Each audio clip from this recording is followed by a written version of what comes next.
Hello students, welcome back. आज इस lecture के अंदर हम देखेंगे एक्स-रेज़ को।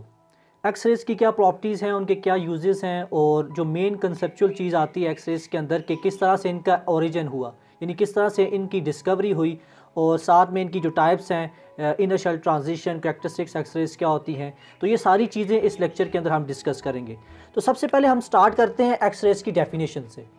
एक्स-रेज़ की डेफिनेशन हम इस तरह से करते हैं कि x-rays are the electromagnetic radiations, those electromagnetic radiations जिनकी जो वेवलेंथ है वो बहुत शॉर्टर होती है। तो इनकी जो वेवलेंथ होगी वो बहुत शॉर्ट होगी और इनकी वेवलेंथ की जो रेंज आती है वो अगर मैं आपको बताऊं तो वो 10 raise to the power -2 to 10 raise to power +2 angstrom तक होती है। तो ये पॉइंट यहाँ पर आपने समझना है। सो इसकी डेफिनेशन के अंदर हम ये कहते हैं कि X rays are the electromagnetic radiations of very short wavelength और उनकी रेंज आती है 10 raise to power -2 to 10 raise to power +2 angstrom. तो एक पॉइंट आपने इसकी डेफिनेशन के अंदर ये लिखना है। दूसरा जो पॉइंट यहाँ पर हम ऐड करेंगे इसकी डेफिनेशन के अंदर वो ये होगा कि दीज एक्स-रेज आर प्रोड्यूस, यहाँ पर साथ में मैं इसको शॉर्ट फॉर्म के अंदर लिख रहा हूँ, आपने इसको अपनी वर्डिंग के अंदर देन फिर इसको कन्वर्ट कर लेना है। तो यहाँ पर मैं लिखता हूँ कि these X rays are produce by moving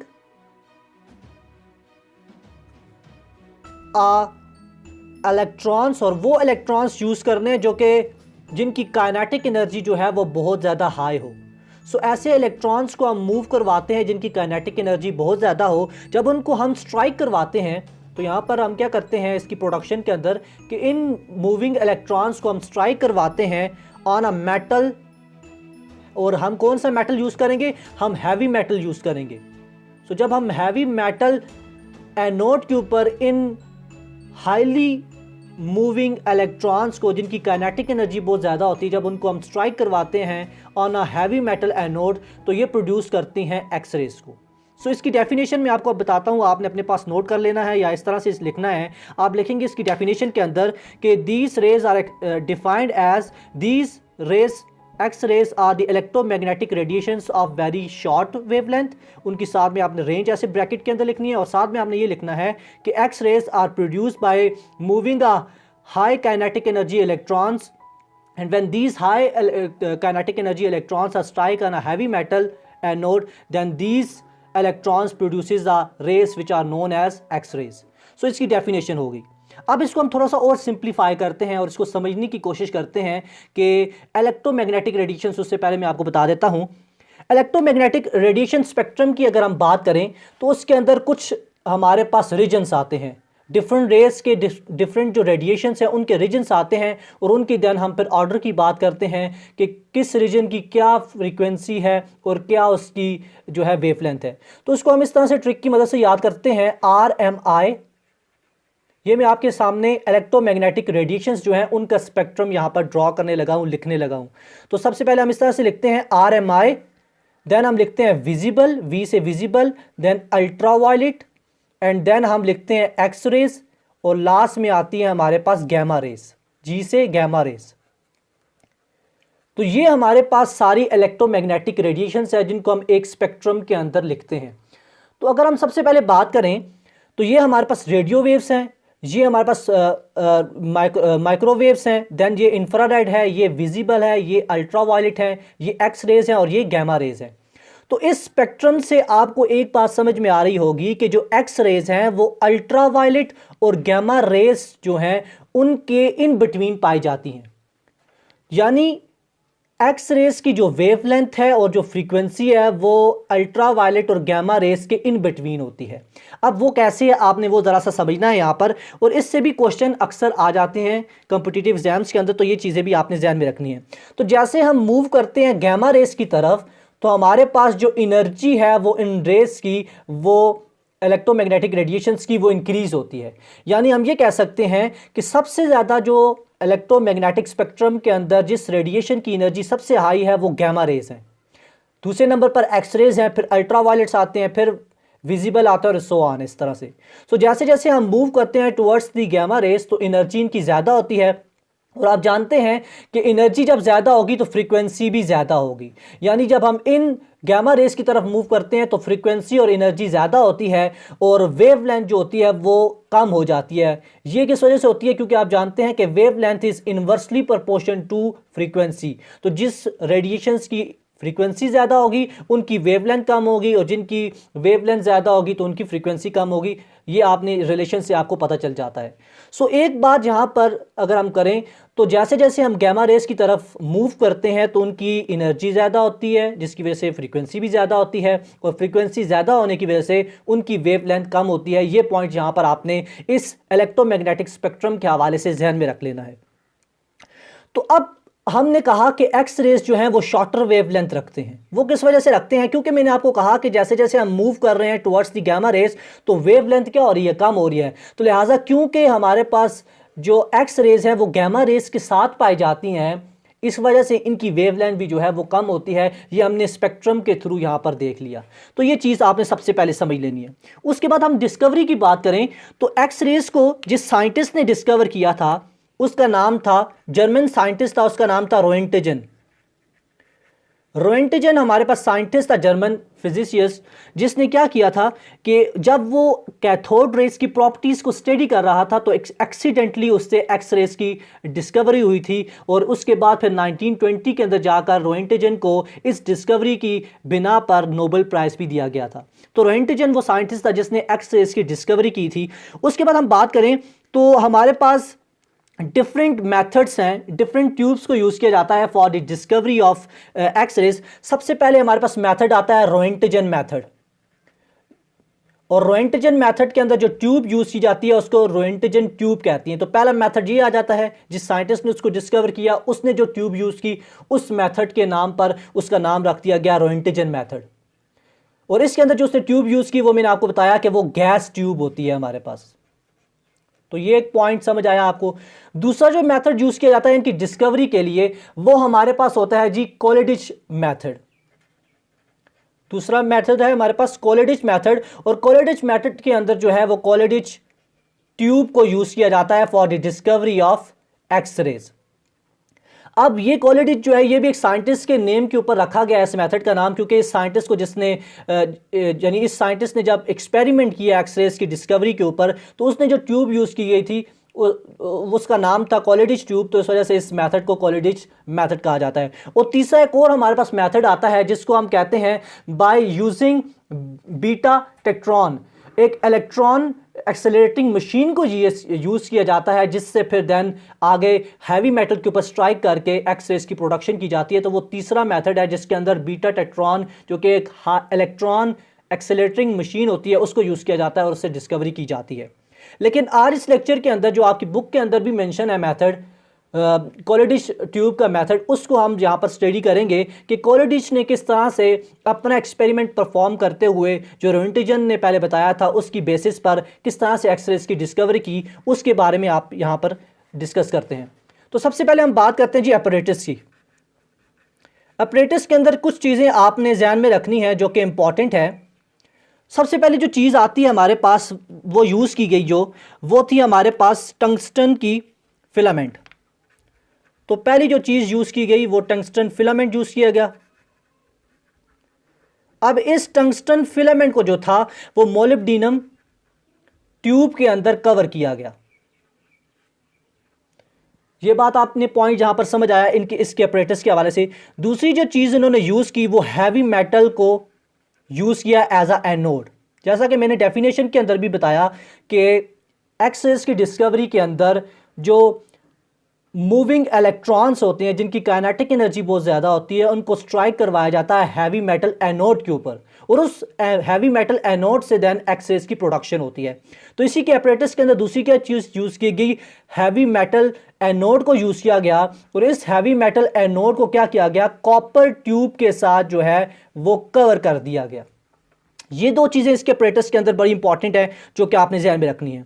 अब ये जो आप डायग्राम देख रहे हैं जो यहाँ पर मैंने ड्रॉ किया है ये हमारे पास कोलिडिच ट्यूब है।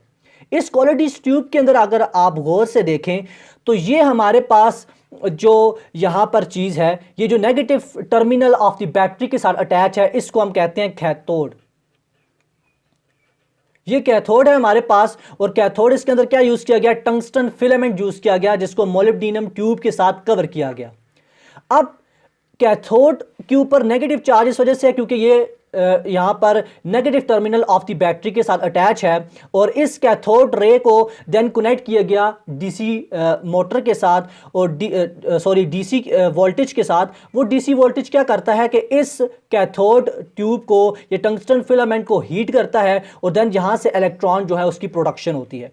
उसके सामने बिल्कुल आप देखें तो ये हमने जो रोएंटजन ट्यूब है या कॉलिडिज ट्यूब है उसके अंदर ऐसे इंक्लाइंड 45 डिग्री के ऊपर एक हैवी मेटल एनोड को यूज किया गया। ये हमारे पास क्या है, ये हैवी मेटल एनोड है।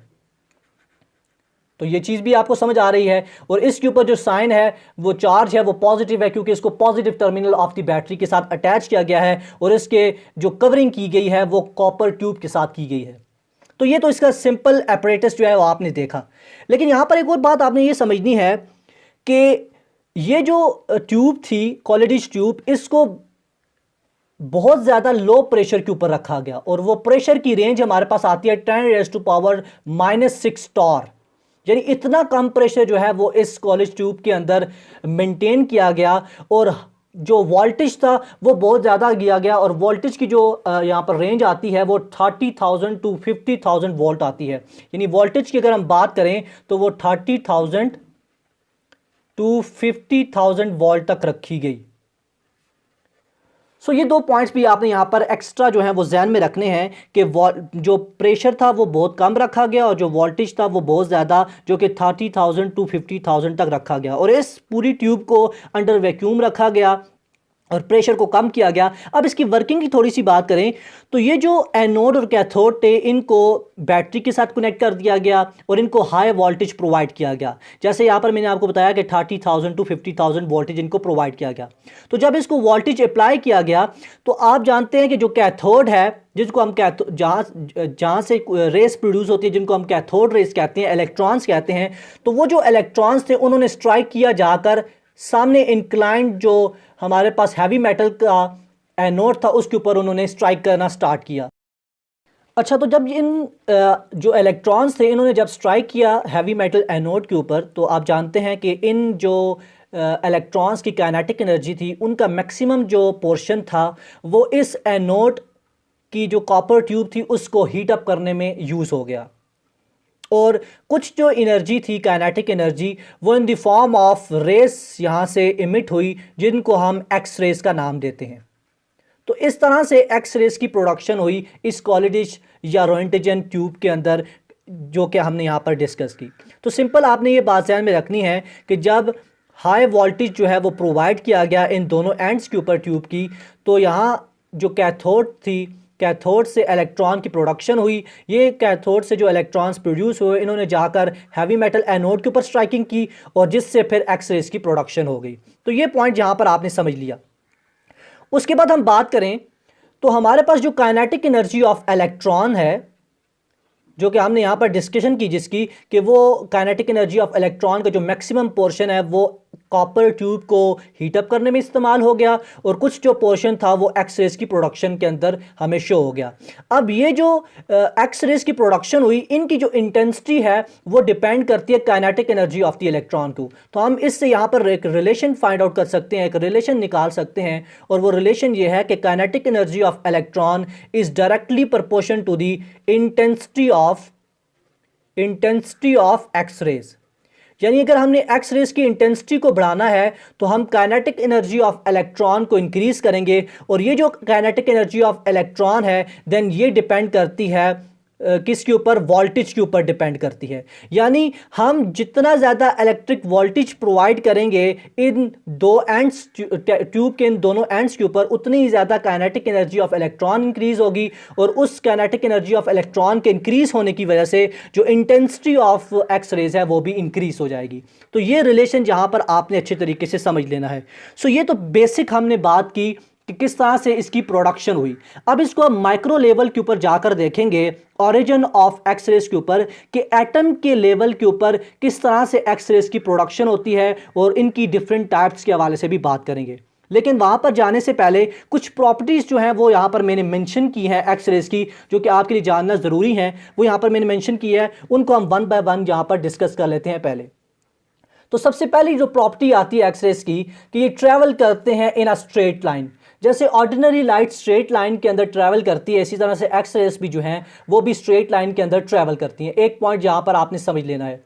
दूसरा जो पॉइंट है वो ये है कि ये न्यूट्रल होती हैं, यानी एक्स रेज के ऊपर कोई भी चार्ज नहीं होता, ना ही पॉजिटिव चार्ज होता है और ना ही नेगेटिव चार्ज होता है। ये न्यूट्रल रेज होती हैं, न्यूट्रल वेव्स होती हैं। इसकी किस तरह से साइंटिस्ट को पता चला कि ये न्यूट्रल हैं? इसके लिए एक एक्सपेरिमेंट कैरी आउट किया गया, जिसके अंदर ये किया गया कि इन रेस को इलेक्ट्रिक और मैग्नेटिक फील्ड के थ्रू, यानी इलेक्ट्रिक और मैग्नेटिक फील्ड प्लेस करके उनके थ्रू गुजारा गया।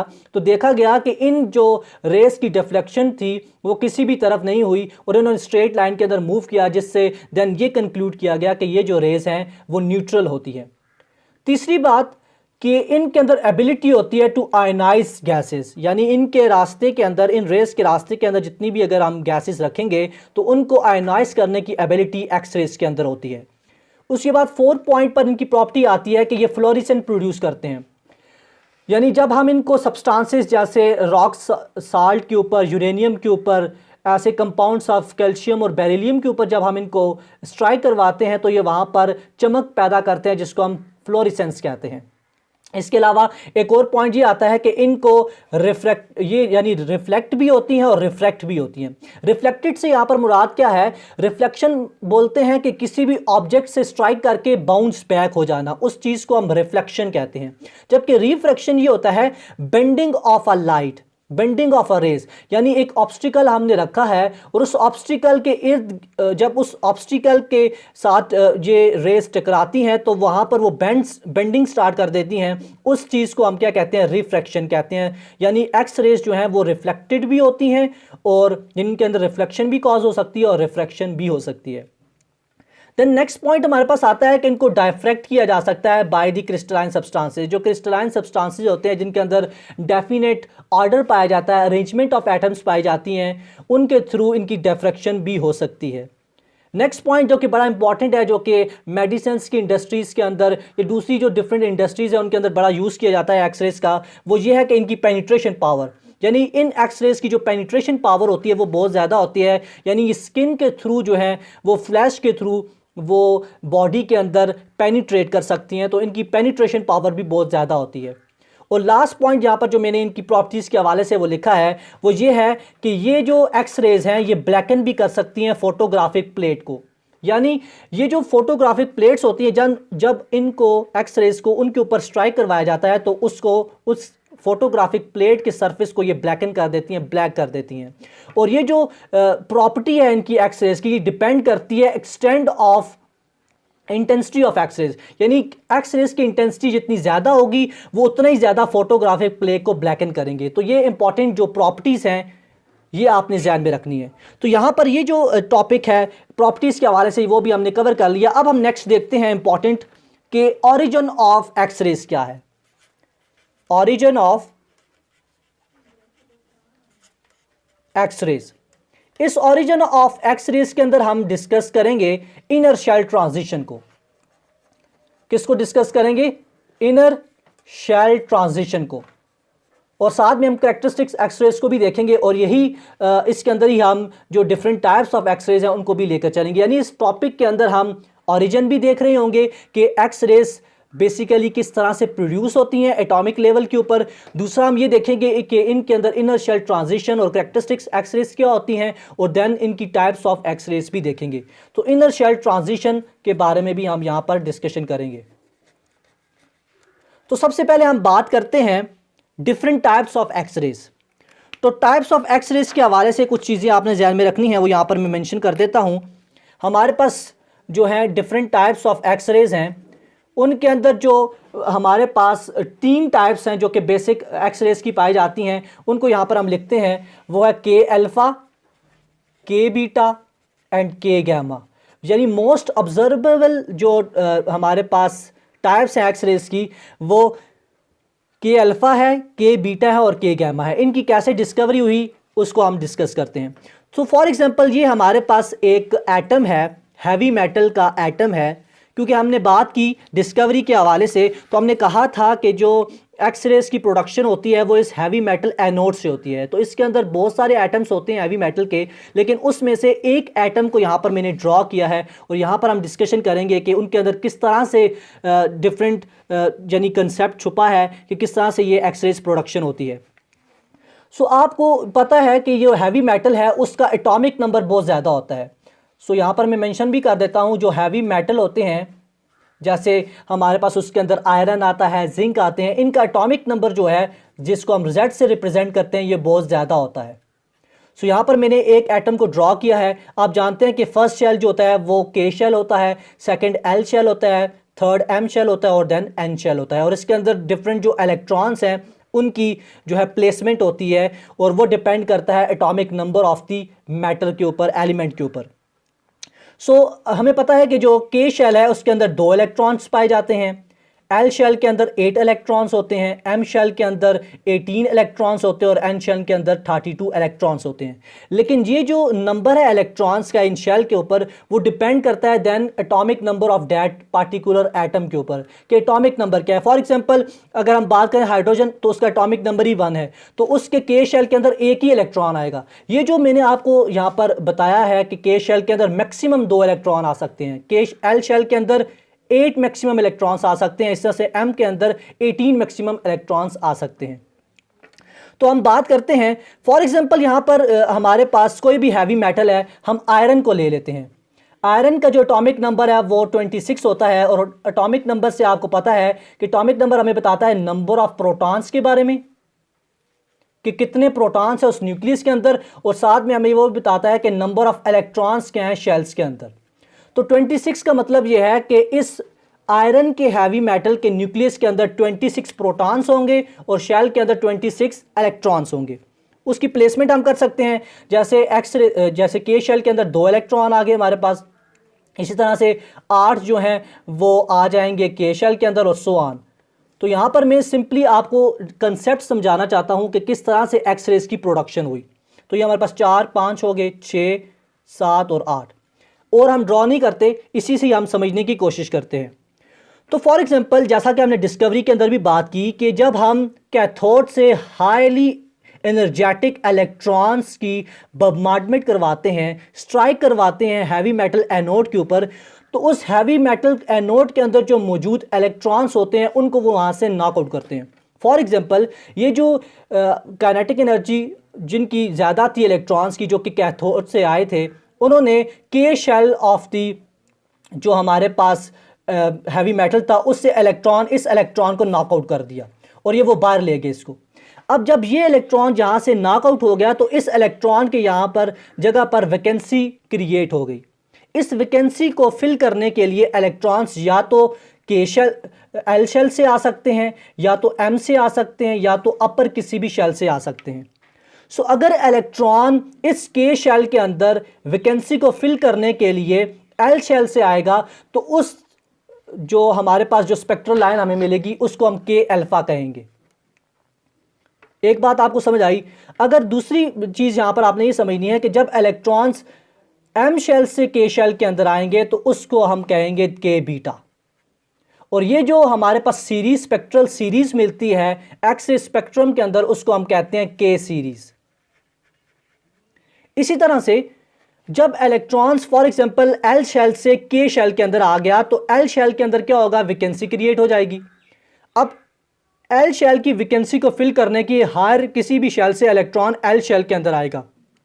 और फॉर एग्जांपल मैं यहाँ पर नीचे लिख देता हूँ क्योंकि यहाँ पर डायग्राम थोड़ी सी मैसअप हो गई है और आपको समझ नहीं आएगी। तो फॉर एग्जांपल हमारे पास L शेल के अंदर वैकेंसी क्रिएट हुई, इस वैकेंसी को फिल करने के लिए हायर किसी भी शेल M शेल या N शेल से इलेक्ट्रॉन आ सकता है। तो फॉर एग्जांपल M शेल से इलेक्ट्रॉन जो है वो L के अंदर आया तो यहाँ से जो स्पेक्ट्रल लाइंस हमें एमिट होंगी एक्सरेज की फॉर्म के अंदर, वो हमारे पास होंगी L अल्फा। इस तरह से N से आएगा तो वो होगा L बीटा, और इस तरह की सीरीज को हम क्या कहते हैं, L सीरीज कहते हैं।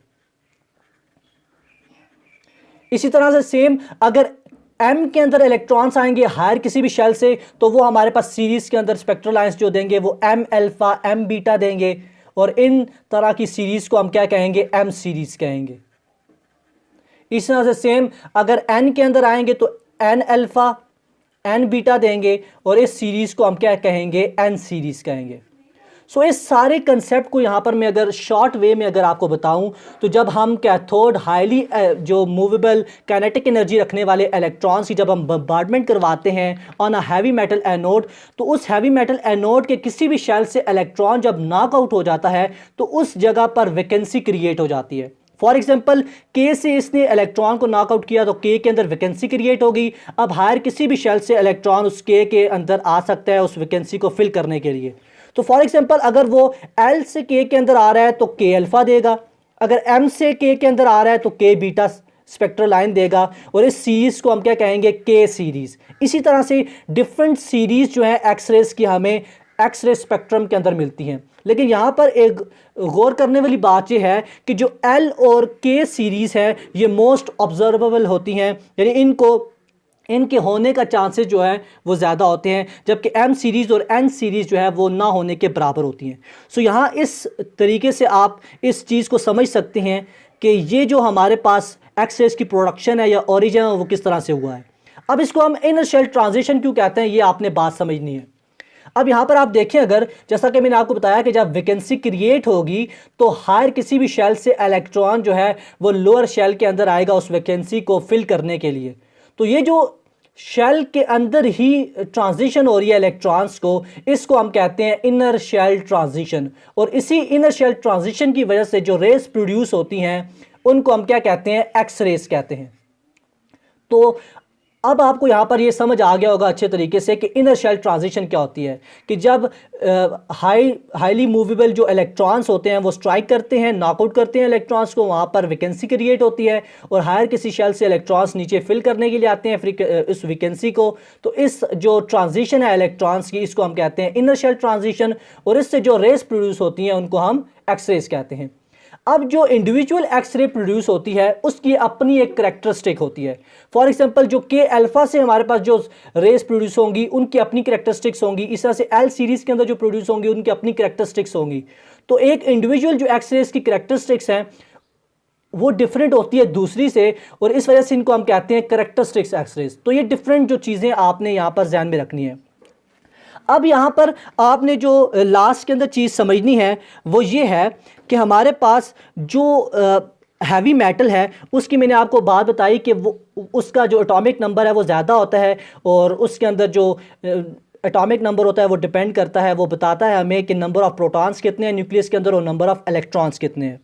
इससे एक चीज़ आपने यहाँ पर समझनी है कि जब हम इन एक्स रेस जो कि प्रोड्यूस हुई इनको हम स्पेक्ट्रम से गुजारते हैं तो हमें डिफरेंट स्पेक्ट्रल सीरीज़ मिलती है, जिनको हम K series, L series, M series और एन सीरीज़ के अंदर डिवाइड करते हैं। और उनमें से भी मैंने आपको बताया कि जो के सीरीज़ और एल सीरीज़ है वो मोस्ट ऑब्जर्वेबल है, यानी वो ज़्यादा हमें देखने को मिलती है, जबकि एम सीरीज़ और एन सीरीज़ जो है वो बहुत रेयर होती हैं। तो ये पॉइंट जो यहाँ पर आपने समझनी है। लेकिन यहाँ पर एक और पॉइंट आपने ये समझना है, जो कंसेप्चुअल पॉइंट है वो आपने समझना है कि हमारे पास जो न्यूक्लियस होता है उसका और इलेक्ट्रॉन के दरमियान आपस में अट्रैक्शन होती है। इस अट्रैक्शन की बेस पर क्या होती है कि एनर्जी रिलीज होती है। जब भी दो चीज़ों के दरमियान अट्रैक्शन होती है तो वो एक्सोथर्मिक प्रोसेस होता है और उसके अंदर एनर्जी जो है वो रिलीज होती है। सो न्यूक्लियस और इलेक्ट्रॉन के ऊपर होल जितना ज़्यादा होगा न्यूक्लियस का, यानी इन दोनों के दरमियान अट्रैक्शन जितनी ज़्यादा होगी एनर्जी उतनी ही ज़्यादा वहाँ पर रिलीज होगी। और ये जो न्यूक्लियस के ऊपर चार्ज है वो कौन शो करता है, वो एटॉमिक नंबर शो करता है। तो इससे हम एक चीज़ यहाँ पर कंक्लूड कर सकते हैं कि जिन मेटल्स का, जिन एलिमेंट्स का एटॉमिक नंबर ज़्यादा होगा उनका जो चार्ज है न्यूक्लियस के ऊपर पॉजिटिव चार्ज वो ज़्यादा होगा, और जिनका न्यूक्लियस के ऊपर पॉजिटिव चार्ज ज़्यादा होगा उनकी अट्रैक्शन टुवर्ड्स इलेक्ट्रॉन जो है वो ज़्यादा होगी। और जब इलेक्ट्रॉन से अट्रैक्शन ज़्यादा होगी तो एनर्जी उतनी ही ज़्यादा रिलीज़ होगी। सो ये एक फ़्लो के अंदर आपने चीज़ समझनी है कि जिस हैवी मेटल का तो वैसे भी जो एटॉमिक नंबर है वो ज़्यादा होता है, तो यहाँ पर हम बात कर रहे हैं बेसिकली एलिमेंट्स की। तो जिस एलिमेंट का एटॉमिक नंबर ज़्यादा होगा उसके ऊपर न्यूक्लियस के ऊपर चार्ज ज़्यादा होगा, और चार्ज जितना ज़्यादा होगा उसकी attraction towards the electrons in a shell वो ज़्यादा होगी, और जब अट्रैक्शन ज़्यादा होगी तो मैंने आपको बताया कि एनर्जी भी ज़्यादा रिलीज़ होगी। सो अब यहाँ से हम एक रिलेशन निकाल सकते हैं, और वो रिलेशन ये है कि हमारे पास जो हम कह सकते हैं कि जो वेव लेंथ होती है, हम जानते हैं वो इन्वर्सली प्रोपोर्शन होती है फ्रीक्वेंसी के, वेव नंबर के और एनर्जी के। ये एक बात आपको पता है कि जब किसी भी रे की एनर्जी ज़्यादा होगी तो उसकी फ्रीक्वेंसी ज़्यादा होगी, और फ्रीक्वेंसी और एनर्जी जब ज़्यादा होगी तो उसकी वेव लेंथ जो है वो कम होगी। और इसी से हमने ऊपर एक रिलेशन निकाला कि एनर्जी जो होती है किसी भी रे की या किसी भी एलिमेंट की, वो डिपेंड करती है उसके एटॉमिक नंबर के ऊपर। एटॉमिक नंबर जितना ज़्यादा होगा, न्यूक्लियस के ऊपर चार्ज उतना ज़्यादा होगा, अट्रैक्शन उतनी ज़्यादा होगी इलेक्ट्रॉन से, और एनर्जी भी उतनी ही ज़्यादा जो है वहाँ पर रिलीज़ होगी। सो ये एक रिलेशन यहाँ से आप फाइंड आउट कर सकते हैं। वेव लेंथ और जो एनर्जी का है वो ताल्लुक आप निकाल सकते हैं एक्सरेज के लिए। तो हैवी मेटल्स को यहाँ पर यूज़ करने का मतलब ये है कि हैवी मेटल्स के अंदर एटॉमिक नंबर ज़्यादा होगा। एटॉमिक नंबर ज़्यादा होने की वजह से उनके अंदर जो न्यूक्लियस के अंदर चार्ज है, नंबर ऑफ़ प्रोटॉन्स है, वो ज़्यादा होंगे। जब नंबर ऑफ़ प्रोटॉन्स ज़्यादा होंगे तो वो जो इलेक्ट्रॉन्स हैं शेल्स के अंदर, उनके ऊपर होल्ड उनका ज़्यादा होगा, जिसकी वजह से जो एनर्जी रिलीज़ होगी वो ज़्यादा होगी, और वो एनर्जी देन यूज़ होती है in the form of X rays, वहाँ पर प्रोड्यूस हो जाती है। सो ये बात आपने ध्यान में रखनी है। अब हम थोड़ी सी बात करते हैं यहाँ पर कि हमारे पास जो ये डिफरेंट सीरीज़ हमें मिली हैं, इनका एनर्जी ऑर्डर क्या है। एनर्जी ऑर्डर की बात करें तो हम जानते हैं कि हमारे पास जैसे जैसे एनर्जी इंक्रीज़ होगी तो हमारे पास वेव लेंथ जो होती है वो कम हो जाती है। अब ये हमारे पास फॉर एग्जांपल न्यूक्लियस है, इसके ऊपर पॉजिटिव साइन है, ये फर्स्ट शेल है, ये सेकंड है, इस तरह से ये थर्ड है। अब आप जानते हैं कि जब हम न्यूक्लियस से अवे मूव करते हैं किसी भी हायर शेल के अंदर, जो डिफरेंस इन एनर्जी है वो क्या हो जाता है, वो कम हो जाता है। यानी एनर्जी जो होती है वो दो शेल्स के दरमियान वो कम हो जाती है। सो जब एनर्जी कम होगी तो वेव लेंथ क्या होगी, ज़्यादा होगी। इससे यहाँ पर हमें बात ये समझ आती है कि जब एक्स रेज प्रोड्यूस होंगी किसी भी हायर शेल से, इलेक्ट्रॉन जब लोअर शेल के अंदर आकर वैकेंसी को फिल करने की कोशिश करेगा तो उसके अंदर जो एक्स रेज प्रोड्यूस होंगी उनकी वेव लेंथ ज़्यादा होगी एज़ कम्पेयर टू अगर वो न्यूक्लियस के करीब शेल से आए। इसकी यहाँ पर हम थोड़ा सा समझते हैं डायग्राम के थ्रू। देखें यहाँ पर ये हमारे पास न्यूक्लियस है, ये हमारे पास के शेल है, ठीक है। इस तरह से ये हमारे पास एल शेल है और ये हमारे पास एम शेल है। अब मैंने कहा कि जो के शेल है उसके अंदर वैकेंसी प्रोड्यूस हो गई, यहाँ पर वैकेंसी आ गई। अब दो तरीके हो सकते हैं, या तो एल से इलेक्ट्रॉन आ जाएगा या तो एम से आ जाएगा। अगर एल से इलेक्ट्रॉन आएगा तो क्योंकि ये एल जो है वो न्यूक्लियस से ज़्यादा करीब है तो न्यूक्लियस का होल्ड यहाँ पर ज़्यादा होगा। न्यूक्लियस का होल्ड ज़्यादा होने की वजह से एनर्जी इंक्रीज़ होगी। एनर्जी जब इंक्रीज़ होगी तो वेव लेंथ उसकी क्या हो जाएगी, कम हो जाएगी। तो इससे हमें ये बात समझ आती है कि जब एल से इलेक्ट्रॉन के अंदर आएगा तो जो एक्स रेज प्रोड्यूस होंगी उनकी जो वेव लेंथ होगी वो क्या होगी, वो कम होगी एज़ कम्पेयर टू अगर इलेक्ट्रॉन एम शेल से आएगा। एम शेल से जब आएगा तो जाहिर सी बात है जो एनर्जी का डिफरेंस है वो कम हो जाता है, एनर्जी कम हो जाती है। जब एनर्जी कम होगी तो हमारे पास जो वेव लेंथ होगी वो ज़्यादा हो जाएगी उन एक्सरेज की। सो ये इंपॉर्टेंट जो कंसेप्चुअल पॉइंट है वो भी आपने ध्यान में रख लेना है। सो ये आज का लेक्चर था जिसके अंदर हमने एक्सरेज के हवाले से सारी बातें की, जिसके अंदर मैंने कोशिश की कि सबसे पहले आपको डेफिनेशन बताई एक्सरेज की, देन हमने जो इलेक्ट्रोमैग्नेटिक स्पेक्ट्रम है उसकी बात की, डिस्कवरी ऑफ एक्सरेज की बात की, फिर देन हमने जर्नल प्रॉपर्टीज़ की बात की, और लास्ट के अंदर जो कंसेप्चुअल पॉइंट था इनके अंदर कि इनका ओरिजिन किस तरह से होता है, इनर शेल ट्रांजिशन क्या होती है, ये सारी चीज़ें आज के इस लेक्चर के अंदर हमने डिस्कस की। इंशाल्लाह नेक्स्ट लेक्चर के अंदर हम बात करेंगे मोसले लॉ का और मोसले एक्सपेरिमेंट का, वो भी इन एक्सरेज के ऊपर ही बेस है, और उसके अंदर एटॉमिक नंबर जो है उसका कंसेप्ट मोसले ने दिया था। तो वो बहुत इंपॉर्टेंट वहाँ पर टॉपिक है, वो भी आपने देखना है इंशाल्लाह। वो नेक्स्ट वीडियो के अंदर हम